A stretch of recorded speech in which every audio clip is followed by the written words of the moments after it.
काँग्रेसचे सगळ्या पदाधिकाऱ्यांनी मनसेबरोबर जाण्याचा निर्णय घेतला असेल तर तो त्या नाशिक पुरता हा निर्णय आहे असं मी मानतो। आणि नाशिक मधल्या पदाधिकाऱ्यांनी तो निर्णय घेतला असेल तर त्या स्थानिक पातळीवर ती सगळी राजकीय परिस्थिती बघून घेतलेला निर्णय आहे। आम्ही त्यांना अधिकारच दिले होते, त्यामुळे त्यात काही फार वाद निर्माण होईल अशा प्रकारची परिस्थिती नाही। मुळात मनसेबरोबर जाण्याचा किंवा न जाण्याचा जो विषय वारंवार चर्चेला जातो, आमच्या महाराष्ट्रातील नेत्यांची भूमिका नेत्यांनी सर्व मिळून आम्ही भूमिका स्पष्ट केलेली आहे आणि आमच्या भूमिकेमध्ये कुठेही कॉन्ट्रोवर्सी नाही की ही आघाडीमध्ये असलेल्या घटक पक्षाच्या व्यतिरिक्त ज्यांना या निवडणुकीमध्ये सहभागी व्हायचं आहे किंवा आमच्या बरोबर आघाडी करायची आहे तर तो स्थानिक पातळीवर त्यांनी तिथल्या कार्यकर्त्यांशी नेत्याशी चर्चा करावी आणि त्या पातळीवर तो निर्णय घ्यावा, ही स्पष्ट भूमिका आमची आहे। म्हणजे उद्या जर चंद्रपूरमध्ये मनसेबरोबर युती होत आहे तर त्यामध्ये काही नवल वाटण्याचं काही कारण नाही, कारण तो स्थानिक पातळीवरच्या नेत्यांचा निर्णय आहे। स्थानिक नेत्यांनी निर्णय घेतल्यावर वरिष्ठ नेत्यांचा काही विरोध असेल का? मला आमचा विरोध करण्याचा काही अधिकार नाही, आम्ही त्यांना अधिकारच दिलाय, त्यामुळे विरोध करण्याचा काही संबंध नाही। क्रायटेरिया ठरवलं असेल की भाजपसोबत नाही करायची, अजितदादा गटासोबत नाही करायची? नाही, बरोबर, भाजप बरोबर करायची नाही, अजितदादांच्या बरोबर करायची नाही, शिंदेच्या बरोबर करायची नाही, पण जेवढे आहेत बीएसपी असेल, वंचित असेल किंवा मनसे असेल, हे जरी महाविकास आघाडीमध्ये नसले तरी त्यांच्याबरोबर युती करायला हरकत नाही अशी आमची भूमिका आहे। तुमच्या परिसरातला प्रश्न आहे, चिमूर एसडीपीओ जाधव यांनी रेतीच्या ट्रकवर 8 दिवस कारवाईच केली नाही म्हणून चौकशी सुरू झालेली आहे। चंद्रपूर एसपीने त्याची चौकशी सुरू केलेली आहे। हा एसडीपीओ फार चोर माणूस आहे, हा पूर्णतः भ्रष्टाचारी माणूस आहे आणि यांनी अशा प्रकारे तिकडे धिंगाणाच घातला, परंतु त्याला सत्तेतील एका लोकप्रतिनिधीचा आशीर्वाद आहे। त्याची बदली सुद्धा त्यांच्या इशाऱ्यावर त्यांनी करून घेतली आणि म्हणून त्याची हिम्मत वाढलेली आहे आणि तो फार मस्तीत वागतो, प्रचंड पैसे कमवतो। त्याच्यावर त्वरित मी आता गृहमंत्र्याला आणि पोलीस महासंचालकांना पत्र लिहून त्यांच्यावर निलंबनाची कारवाई त्वरित करावी अशी मागणी करणार आहे। बच्चू यांनी म्हटलंय निवडणूक आयोगाने नोटांच्या गड्ड्या गेल्या त्यामुळे मतचोरी होत आहे असा पद्धतीचा आरोप त्यांनी केला, कसं पाहता तुम्ही आरोप? काय आहे की आज निवडणूक आयोगाची भूमिका ही स्वच्छ नाही, ही प्रामाणिक दिसत नाही, ही नियमाला धरून दिसत नाही। मला सांगा, मतदार नोंदणीची तारीख किंवा अंतिम यादी 25 जुलै नंतर नव्या मतदारांचा समावेशच करू नये? नाही, निवडणूक आयोगाचा निर्णय आहे 25 जुलै ही अंतिम यादी लागल्यानंतर नव्यानं एकही मतदारांचा समावेश होणार नाही। आता नव मतदार जे 18 वर्षाचे होतात, खरं तर ही प्रक्रिया आचारसंहिता किंवा निवडणूक कार्यक्रम डिक्लेअर होईपर्यंत सुरू असते। त्यातील डुप्लिकेट मतं काढायसाठी आम्ही सांगितलं, त्यातले तिबार मतं काढायसाठी आम्ही सांगितलं, याद्या स्वच्छ करायसाठी सांगितलं, ते काहीच केलं नाही। आणि बोगस मतदार याद्यांच्या भरोशावर जर निवडणुका होत असतील तर या देशातील लोकशाही टिकेल का? म्हणून बच्चू कडूंनी जर असा आरोप केला असेल तर त्यामध्ये काही तथ्य असेल। बच्चू कडू पुराव्याशिवाय आरोप करत नाहीत, त्यामुळे त्यांच्याकडे नक्की पुरावे आहेत आणि हे गड्डीचं काही राजकारण जे आहे, गड्ड्या घेतात किंवा नोटा घेतात, यामध्ये तथ्य असू शकतं। मुंबई महानगरपालिका की अजित पवारांचा घात नेहमी त्यांच्या पक्षातले लोकच करतात, असं आहे की ही एक टोळी आहे आता आणि सर्व भांडवलदार, जमीनदार सुभेदार, सरदार असे मिळून झालेला हा पक्ष आहे. त्यामुळे यामध्ये चढाओढ होत असते.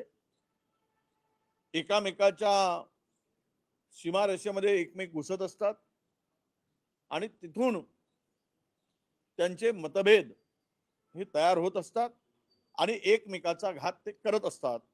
हे आता लपून राहिलेलं नाही. मुंबई महानगरपालिकेचे मनसे 125 जागा लढवणार असल्याची चर्चा. त्यामुळे मग काँग्रेसची भूमिका मुंबईत काय राहणार आहे महानगरपालिकेत? आमच्या मुंबई महानगरपालिकेच्या नेत्यांनी ठरवलं आहे की आम्ही स्वतंत्र लढणार. त्यामुळे कोणाला किती जागा हा प्रश्न निर्माण होत नाही. पुणे प्रकरणामध्ये काँग्रेसला कमकुवत करण्याचं काम शरद पवार यांनी केलं असा आरोप नानांनी केला आहे.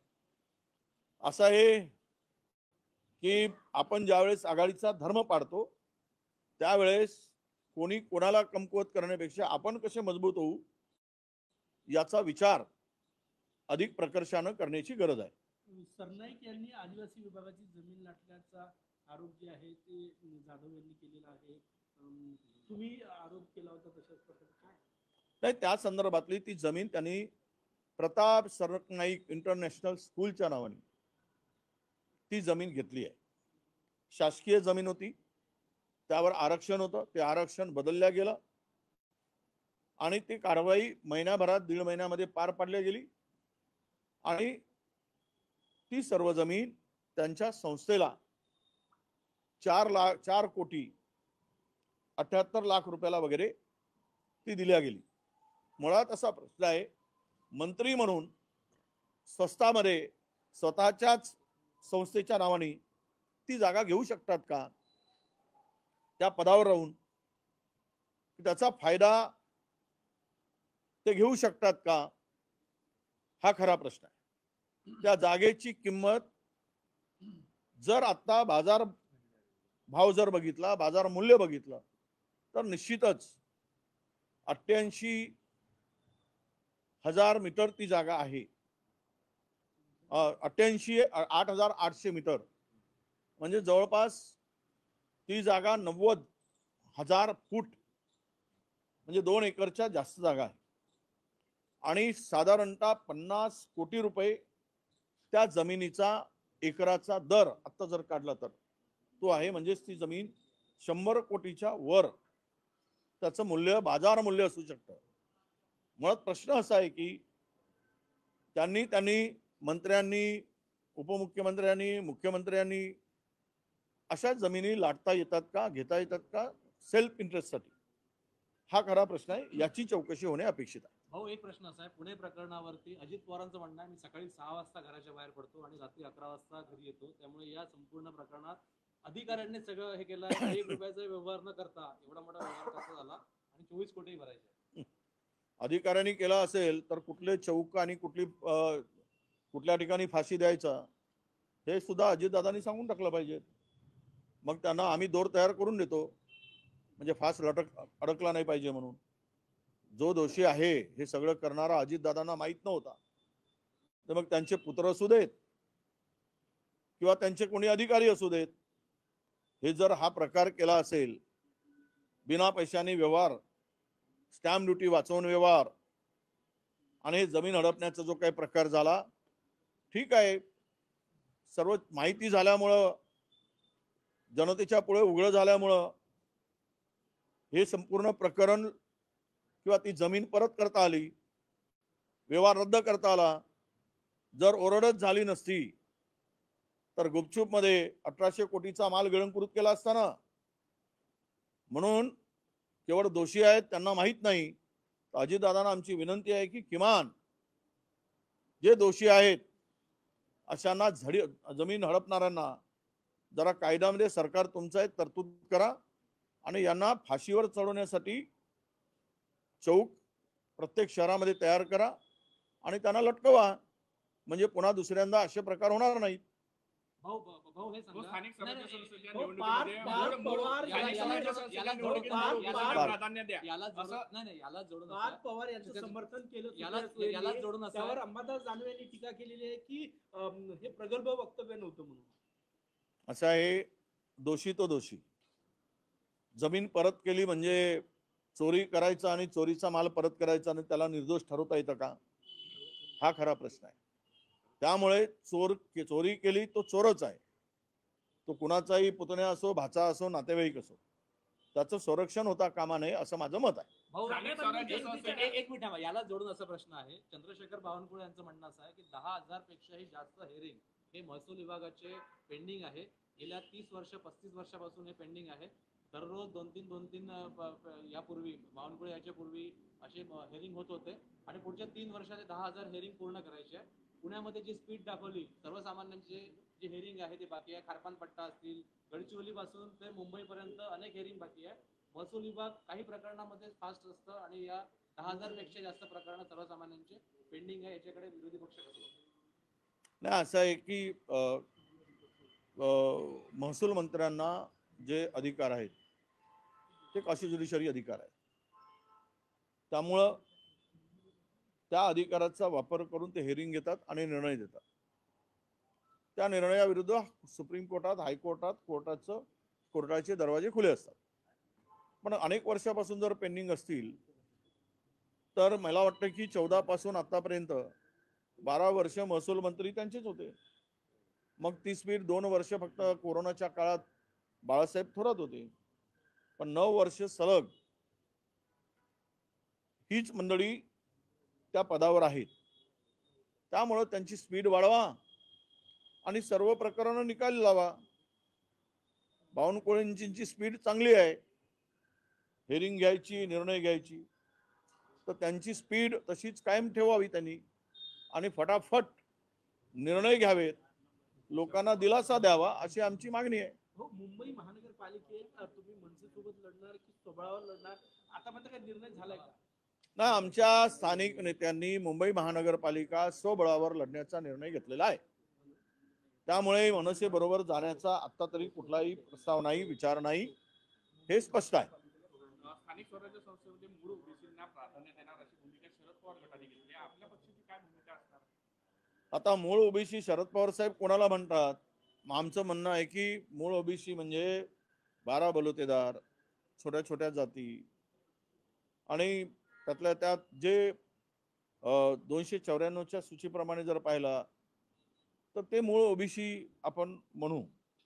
पण आता पवार साहेब मूळ ओबीसी कोणाला देतात तर आम्हाला सुद्धा मूळ ओबीसीलाच दिलं पाहिजे, आमची सुद्धा मागणी आहे. आता कुणबी मराठा कुणबीमध्ये मराठा समाजाने जर ओबीसीचं प्रमाणपत्र घेतलं असेल तुमच्या हैदराबाद गॅजेटचा वापर करून, तर मात्र त्यांना उमेदवारी पवारसाहेब देतील का की देणार नाहीत हे आम्ही बघू. पण एक आहे आमची भूमिका आणि त्यांची भूमिका मात्र आता क्लिअर आहे पवारसाहेबांची आणि आमची, की आपण सर्वांनी मिळून मूळ ओबीसीला न्याय दिला पाहिजे. त्यांचं आम्ही स्वागत करतो हो, आणि आमची भूमिका सुद्धा तीच राहील. मुंबईसह नाशिक, पुणे, नागपूर, संभाजीनगर या मोठ्या महानगरपालिका आहेत, तिथे काँग्रेसची काय भूमिका असणार आहे? नाही, सगळीकडेच भूमिका आमची ठरलेली आहे. वारंवार आम्ही तुम्हाला सातत्यानं सांगतो की आम्ही आघाडीचे सर्व अधिकार हे स्थानिक पातळीवर सोडले आहेत, स्थानिक युनिटवर सोडलेले आहेत. त्यामुळं तो जे निर्णय घेतील फक्त भाजपा, अजित पवार गट आणि शिंदे गट या 3 पक्ष सोडून त्यांना जो निर्णय घ्यायचा आहे. कोणी म्हणतील की MIM बरोबर जातील का? हो, जातील. MIM जर स्थानिक पातळीवर युती करून त्यांना निर्णय घ्यायचा असेल, समाजवादी बरोबर युती करून निर्णय घ्यायचा असेल, तर त्या ठिकाणी त्यांना तो अधिकार आम्ही दिलेला आहे. महानगरपालिकेमध्ये असो की जिल्हा परिषदेमध्ये असो, तो निर्णय घेऊन केवळ त्याला आमची एक औपचारिक मान्यता घ्यावी एवढंच आम्ही त्यामध्ये म्हटलेलं आहे. राज ठाकरेंच्या सुरक्षेत वाढ केलेली आहे, राज ठाकरेंच्या सुरक्षेत वाढ करण्यात आलेली आहे या निवडणुकीच्या प्रोसेस. आता ती वाढ सुरक्षेची आहे की त्यांना बंदिस्त करण्याची आहे? राज ठाकरेंच्या भीतीमुळं याचा खुलासा लवकरच होईल. त्यांना भीती आहे म्हणून वाढ केली की सत्ताधाऱ्यांना भीती आहे म्हणून त्यांची सुरक्षा वाढवली, याचं उत्तर मला वाटतं लवकरच मिळेल. हो, मुस्लिम आणि ख्रिश्चन हे राष्ट्रीय स्वयंसेवक संघाचे सदस्य होऊ शकतात, पण त्यांना आपली आयडेंटिटी सोडावी लागेल. हिंदू म्हणून संघात येता येईल असं सरसंघचालकांनी म्हटलं. म्हणजे RSSची भूमिका ही कट्टर हिंदूची आहे. त्यांना इतर माणूस, इतर जात, इतर धर्म त्यांना या देशात अजिबात नको आहे अशीच त्यांची भूमिका दिसते. हा देश संविधानावर चालतो आहे हे RSSने लक्षात घेतलं पाहिजे.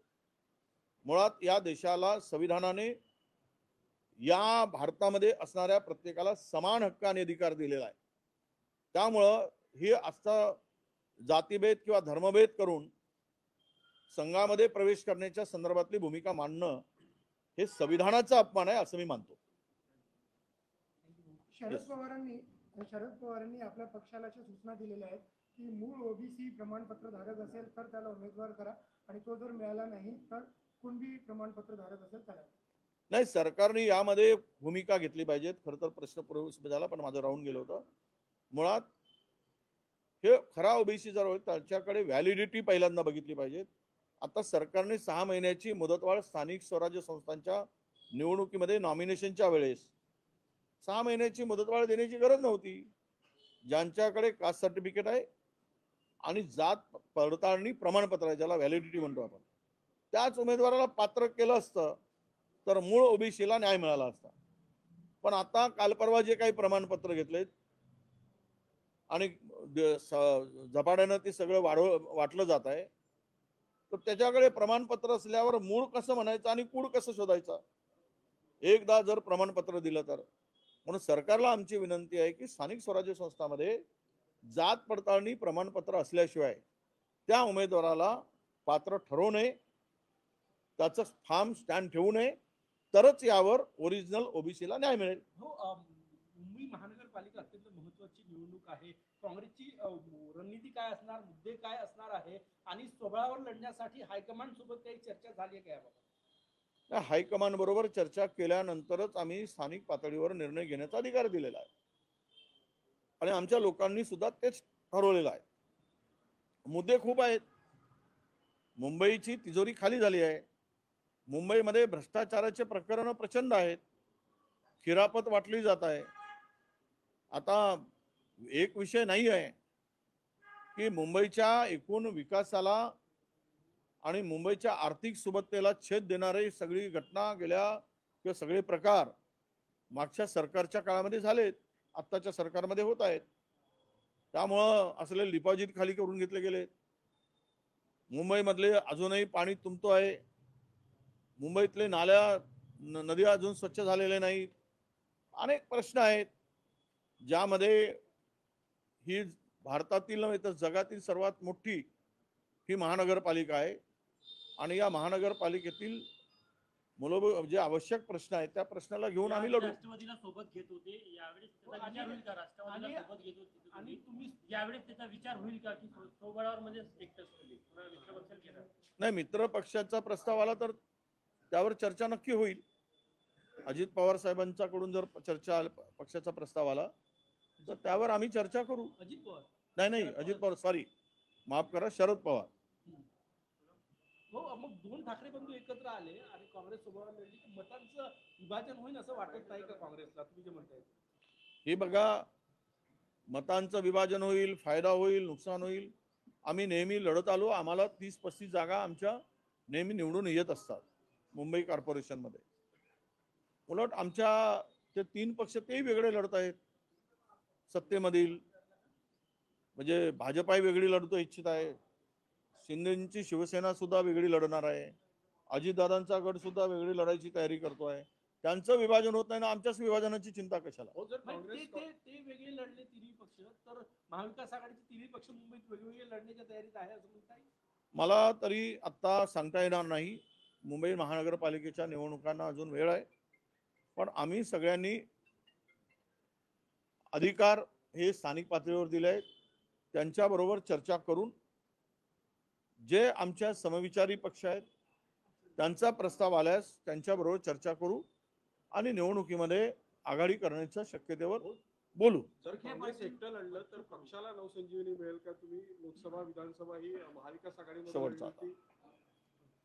नाही, बडकटी म्हणण्यापेक्षा कार्यकर्त्यांची निवडणूक आहे, त्यांना संधी मिळाली पाहिजे, हा एक प्रश्न आहे. आणि निवडून येण्याचे निकष असला तरी आम्ही सेकंडरी मानतो. कार्यकर्ता या आघाड्या युतीच्या ह्याच्यामध्ये मोठ्या प्रमाणामध्ये त्याला निवडणूक लढण्याची संधीच मिळत नाही. अशा वेळेस ती एक संधी सुद्धा मिळेल.